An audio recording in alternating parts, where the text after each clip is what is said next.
Sector આજે lead લઈ રહ્યું છે. એમાં પણ એક CLFC તરફથી કોફોર્જ માટે રિપોર્ટ આવ્યો છે અને ત્યારબાદ રિપોર્ટ બાદ એક સારી એક્શન આપણને કોફોર્જમાં પણ બનતી દેખાઈ રહી છે.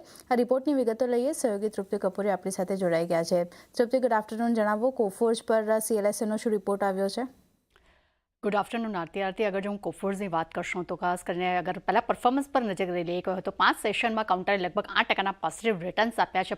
પોઝિટિવ નંબર્સ, પોઝિટિવ કમેન્ટ્રી બાદ કોફોર્જમાં એક શાનદાર તેજી જોવા મળી રહી છે. અને અગર જો આજના દિવસની વાત કરશું, ડેફિનેટલી IT સેક્ટર તો પરફોર્મન્સ સારું કરી જ રહી છે, પરંતુ કોફોર્જમાં આપણને કન્ટિન્યુ એક આઉટપરફોર્મ જોવા મળી રહ્યું છે. ખાસ કરીને CLSA તરફથી આજે આપણને એક પોઝિટિવ બ્રોકરેજ રિપોર્ટ પણ અહીં આવતો જોવા મળી રહ્યો છે. તેમને આઉટપરફોર્મ રેટિંગ સાથે લક્ષ્યાંક તેમને 2075 રૂપિયા પ્રતિ શેર કર્યા છે. અહીંયા તેમનું કહેવું છે કે મેનેજમેન્ટનું એક્ઝિક્યુશન જે છે તે સમય કરતાં ઘણું સારું આવનારા સમયમાં રહી શકે છે તેવી અપેક્ષા રાખે છે, જેનો સીધો ઇમ્પેક્ટ આવનારા સમયમાં માર્જિનને એક સારો સપોર્ટ આપી શકે છે. સાથે તેમનું એ પણ કહેવું છે કે કંપનીએ ઓછા માર્જિનવાળા સરકારી પ્રોજેક્ટ્સમાંથી તેઓ બહાર નીકળવાનો તેમને નિર્ણય લીધો છે, જેનો સીધો ઇમ્પેક્ટ આવનારા સમયમાં કંપનીના FCF અને નફાના ગાઈડન્સ પર અહીંયા જોવા મળી શકે છે. એમાં તારો એક સુધારો જોવા મળી શકે છે. સાથે ફ્રી કેશનો પણ અહીંયા ફાયદો જે છે તે નફાને મળતો જોવા મળવાની તેઓ અપેક્ષા રાખી રહ્યા છે.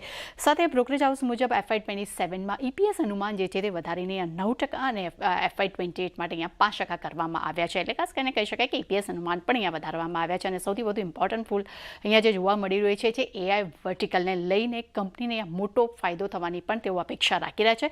ઓવરઓલ કંપનીનો ઓર્ડર બુક ખૂબ જ મજબૂત છે. સૌથી ઇમ્પોર્ટન્ટ વસ્તુ અહીંયા તે પણ એમને મેન્શન કરી છે કે કર્મચારી દીઠ આવક અને માર્જિનમાં પણ એક વધારાની તેઓ અપેક્ષા રાખી રહ્યા છે. એટલે ડેફિનેટલી આજના દિવસની અગર જો વાત કરશું તો ખૂબ જ એક પોઝિટિવ બ્રોકરેજ રિપોર્ટનો પણ એક ઇમ્પેક્ટ જે છે આજે આપણને કાઉન્ટર પર જોવા મળી રહ્યો છે. અત્યારે પણ આપણે એક સારી ખરીદારી અત્યારે અહીંયા જોઈ રહ્યા છે.